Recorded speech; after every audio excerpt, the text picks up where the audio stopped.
Markus pasal 14. Rencana untuk membunuh Yesus.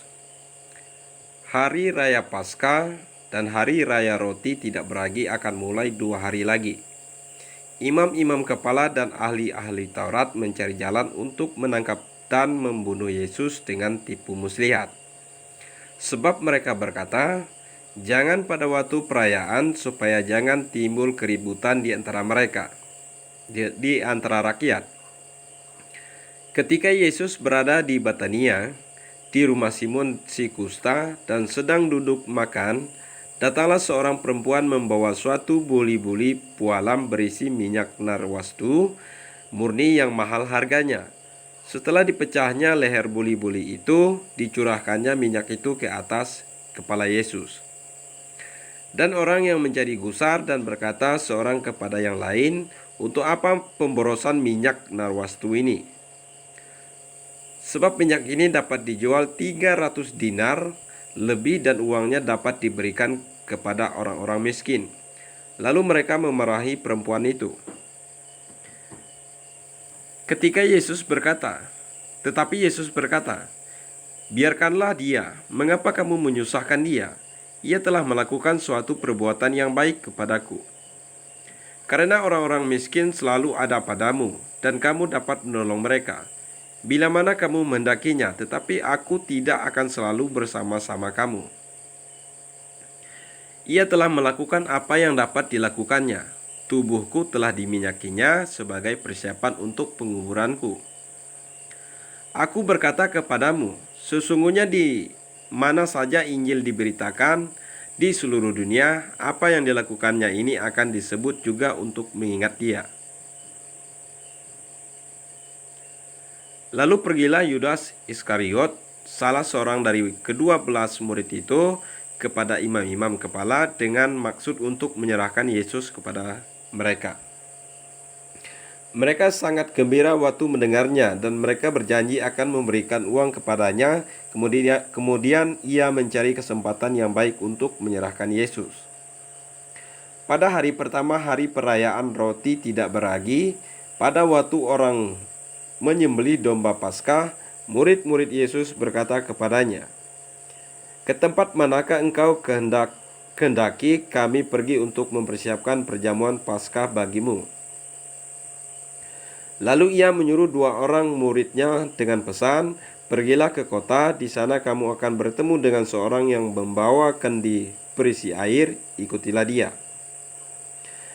Dan katakanlah kepada pemilik rumah yang dimasukinya, 'Pesan guru, di manakah ruangan yang disediakan bagiku untuk makan Paskah bersama-sama dengan murid-muridku?'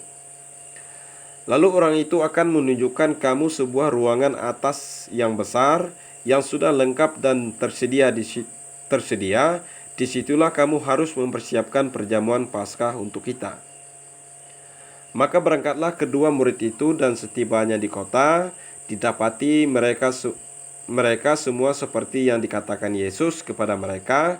Lalu mereka mempersiapkan Paskah. Setelah hari malam, datanglah Yesus bersama-sama dengan ke-12 murid itu.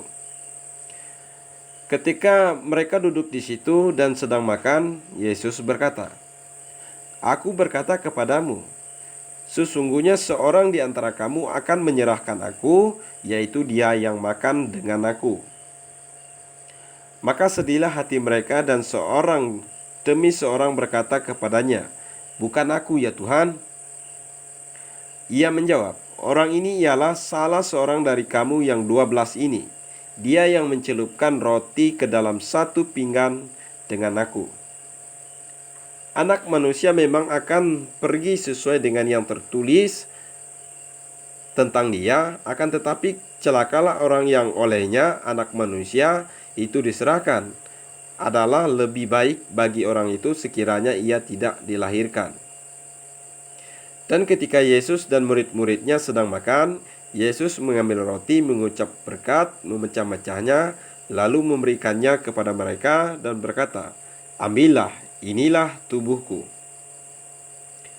Sesudah itu ia mengambil cawan, mengucap syukur, lalu memberikannya kepada mereka, dan mereka semuanya minum dari cawan itu. Dan ia berkata kepada mereka, "Inilah darahku, darah perjanjian yang ditumpahkan bagi banyak orang. Aku berkata kepadamu, sesungguhnya aku tidak akan minum lagi hasil pokok anggur sampai pada hari aku meminumnya, yaitu yang baru dalam kerajaan Allah." Sesudah mereka menyanyikan nyanyian pujian, pergilah mereka ke Bukit Zaitun. Lalu Yesus berkata kepada mereka, "Kamu semua akan tergoncang imanmu, sebab ada tertulis, aku akan memukul gembala dan domba-domba itu akan tercerai-berai. Akan tetapi sesudah aku bangkit, aku akan mendahului kamu ke Galilea." Kata Petrus kepadanya, "Biarpun mereka semua tergoncang imannya, aku tidak." Lalu kata Yesus kepadanya, "Aku berkata kepadamu, sesungguhnya hari ini, malam ini juga, sebelum ayam berkokok 2 kali, engkau telah menyangkal aku 3 kali." Tetapi dengan lebih bersungguh-sungguh, Petrus berkata, "Sekalipun aku harus mati bersama-sama engkau, aku takkan menyangkal engkau." Semua yang lain pun berkata demikian juga. Lalu sampailah Yesus dan murid-muridnya ke suatu tempat yang bernama Getsemani. Kata Yesus kepada murid-muridnya, "Duduklah di sini sementara aku berdoa." Dan ia membawa Petrus, Yakobus, dan Yohanes sertanya. Ia sangat takut dan gentar. Lalu katanya kepada mereka, "Hatiku sangat sedih, seperti mau mati rasanya. Tinggallah di sini dan berjaga-jagalah." Lalu maju sedikit, merebahkan diri ke tanah dan berdoa supaya sekiranya mungkin saat itu lalu daripadanya. Katanya, "Ya Abda, ya Bapa, tidak ada yang mustahil bagimu. Ambillah cawan ini daripadaku, tetapi janganlah apa yang aku kehendaki, melainkan apa yang engkau kehendaki." Setelah itu ia datang kembali dan mendapati ketiganya sedang tidur. Dan ia berkata kepada Petrus, "Simon, sedang tidurkah engkau? Tidakkah engkau sanggup berjaga-jaga 1 jam? Berjaga-jagalah dan berdoalah, supaya kamu jangan jatuh ke dalam pencobaan. Roh memang penurut, tetapi daging lemah." Lalu ia pergi lagi dan mengucap doa yang itu juga. Dan ketika ia kembali pula, ia mendapati mereka sedang tidur, sebab mata mereka sudah berat dan mereka tidak tahu jawab apa yang harus mereka berikan kepadanya. Kemudian ia kembali untuk ketiga kalinya dan berkata kepada mereka, "Tidurlah sekarang dan istirahatlah.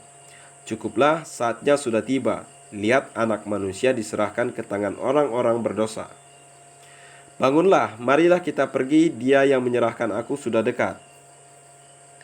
Waktu Yesus masih berbicara, muncullah Yudas, salah seorang dari ke-12 murid itu, dan bersama-sama dengan serombongan orang yang membawa pedang dan pentung, disuruh oleh imam-imam kepala, ahli-ahli Taurat dan tua-tua.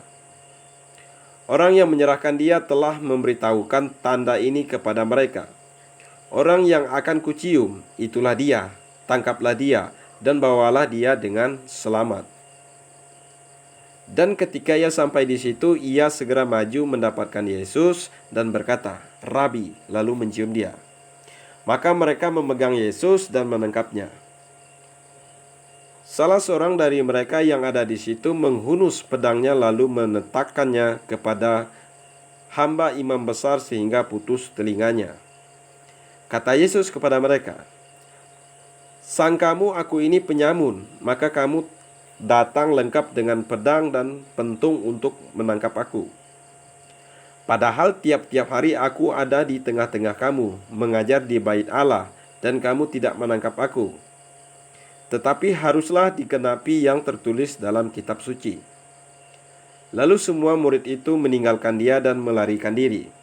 Ada seorang muda yang pada waktu itu hanya memakai sehelai kain lenan untuk menutup badannya, mengikuti dia, dan mereka hendak menangkapnya. Tetapi ia melepaskan kainnya dan lari dengan telanjang. Kemudian Yesus dibawa menghadap imam besar, lalu semua imam, kepala tua-tua dan ahli Taurat berkumpul di situ. Dan Petrus mengikuti dia dari jauh sampai ke dalam halaman imam besar, dan di sana ia duduk di antara pengawal-pengawal sambil berdiam dekat api. Imam-imam kepala, malah seluruh mahkamah agama mencari kesaksian terhadap Yesus supaya ia dapat dihukum mati, tetapi mereka tidak memperolehnya. Banyak juga orang yang mengucapkan kesaksian palsu terhadap dia, tetapi kesaksian-kesaksian itu tidak sesuai yang satu dengan yang lain. Lalu beberapa orang naik saksi melawan dia dengan tuduhan palsu ini. Kami sudah mendengar orang ini berkata, "Aku akan merubuhkan bait suci buatan tangan manusia ini, dan dalam 3 hari akan kudirikan yang lain yang bukan buatan tangan manusia." Dalam hal ini pun kesaksian mereka tidak sesuai yang satu dengan yang lain. Maka imam besar bangkit berdiri di tengah-tengah sidang dan bertanya kepada Yesus. Katanya, "Tidakkah engkau memberi jawab atas tuduhan-tuduhan saksi-saksi ini terhadap engkau?" Tetapi ia tetap diam dan tidak menjawab apa-apa. Imam besar itu bertanya kepadanya sekali lagi. Katanya, "Apakah engkau Mesias, anak dari yang terpuji?" Jawab Yesus, "Akulah dia. Dan kamu akan melihat Anak Manusia duduk di sebelah kanan Yang Maha Kuasa dan datang di tengah-tengah awan-awan di langit." Maka imam besar itu mengoyakkan pakaiannya dan berkata, "Untuk apa kita perlu saksi lagi?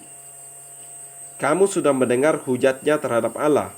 Bagaimana pendapat kamu?" Lalu dengan suara bulat mereka memutuskan bahwa dia harus dihukum mati. Lalu mulailah beberapa orang meludahi dia dan menutupi mukanya dan meninjunya sambil berkata kepadanya, "Hai Nabi, cobalah terka." Malah para pengawal pun memukul dia. Pada waktu itu Petrus masih ada di bawah di halaman, lalu datanglah seorang hamba perempuan iman besar. Dan ketika perempuan itu melihat Petrus sedang berdiam, ia menatap mukanya dan berkata, "Engkau juga selalu bersama-sama dengan Yesus, orang Nazaret itu." Tetapi ia menyangkalnya dan berkata, "Aku tidak tahu dan tidak mengerti apa yang engkau maksud." Lalu ia pergi ke serambi muka dan berkokoklah ayam. Ketika perempuan itu melihat Petrus lagi, berkatalah ia pula kepada orang-orang yang ada di situ, "Orang ini adalah salah seorang dari mereka." Tetapi Petrus menyangkalnya pula. Tidak lama kemudian orang-orang yang ada di situ berkata juga kepada Petrus, "Engkau ini pasti salah seorang dari mereka, apalagi engkau seorang Galilea." Maka mulailah Petrus mengutuk dan bersumpah, "Aku tidak kenal orang yang kamu sebut-sebut ini." Dan pada saat itu berkokoklah ayam untuk kedua kalinya. Maka teringatlah Petrus bahwa Yesus telah berkata kepadanya, "Sebelum ayam berkokok 2 kali, engkau telah menyangkal aku 3 kali." Lalu menangislah ia terseduh-seduh.